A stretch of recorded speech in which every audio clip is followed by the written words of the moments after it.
ಶಾಲೆಯ 3ನೇ ಮಹಡಿಯಿಂದ ಬಿದ್ದು ವಿದ್ಯಾರ್ಥಿ ಆತ್ಮಹತ್ಯೆ ಮಾಡಿಕೊಂಡಿರುವ ಘಟನೆ ಚಿತ್ರದುರ್ಗದ ಭರಮಸಾಗರದ ಡಿವಿಎಸ್ ಖಾಸಗಿ ಶಾಲೆಯಲ್ಲಿ ನಡೆದಿದೆ. ಡಿವಿಎಸ್ ವಸತಿ ಶಾಲೆಯ ಎಸ್ಎಲ್ಸಿ ಓದುತ್ತಿದ್ದ ವಿದ್ಯಾರ್ಥಿ ಕರಿಯಣ್ಣನಹಳ್ಳಿ ಮೂಲದ ಕೊಟ್ರೇಶ್ ಮೃತ ದುರ್ದೈವಿಯಾಗಿದ್ದಾರೆ. ಕೊಟ್ರೇಶ್ ಆತ್ಮಹತ್ಯೆಗೆ ಕಾರಣ ಏನು ಅಂತ ತಿಳಿದು ಬಂದಿಲ್ಲ. ಮಹಡಿಯಿಂದ ಕೆಳಗೆ ಬೀಳುವ ದೃಶ್ಯ ಸಿಸಿಟಿವಿಯಲ್ಲಿ ಸೆರೆಯಾಗಿದೆ. ಇನ್ನು ಸ್ಥಳಕ್ಕೆ ಪೊಲೀಸರು ಭೇಟಿ ನೀಡಿ ಪರಿಶೀಲನೆ ನಡೆಸಿದ್ದಾರೆ. ಭರಮಸಾಗರ ಪೊಲೀಸ್ ಠಾಣೆಯಲ್ಲಿ ಈ ಕುರಿತು ಪ್ರಕರಣ ದಾಖಲಾಗಿದೆ.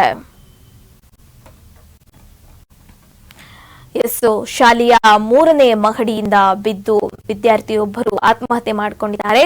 ಚಿತ್ರದುರ್ಗದ ಭರಮಸಾಗರದ ಡಿವಿಎಸ್ ಖಾಸಗಿ ಶಾಲೆಯಲ್ಲಿ ಈ ಘಟನೆ ನಡೆದಿದೆ. ಕಾರಣ ಏನಂತ ತಿಳಿದು ಬಂದಿಲ್ಲ.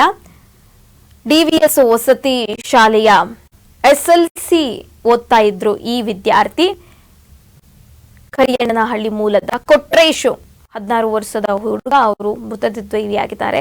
ಆತ್ಮಹತ್ಯೆಗೆ ಏನಂತ ಇನ್ನು ಕಾರಣ ತಿಳಿದು ಬಂದಿಲ್ಲ. ಇನ್ನು ದೃಶ್ಯದಲ್ಲಿ ನೋಡ್ತಾ ಇರ್ಬೋದು ನೀವು, ಮಹಡಿಯಿಂದ ಕೆಳಕ್ಕೆ ಬೀಳುವ ದೃಶ್ಯ ನೀವು ನೋಡ್ತಾ ಇರ್ಬೋದು. ಇನ್ನು ಸ್ಥಳಕ್ಕೆ ಪೊಲೀಸರು ಭೇಟಿ ನೀಡಿ ಪರಿಶೀಲನೆ ನಡೆಸಿದ್ದಾರೆ.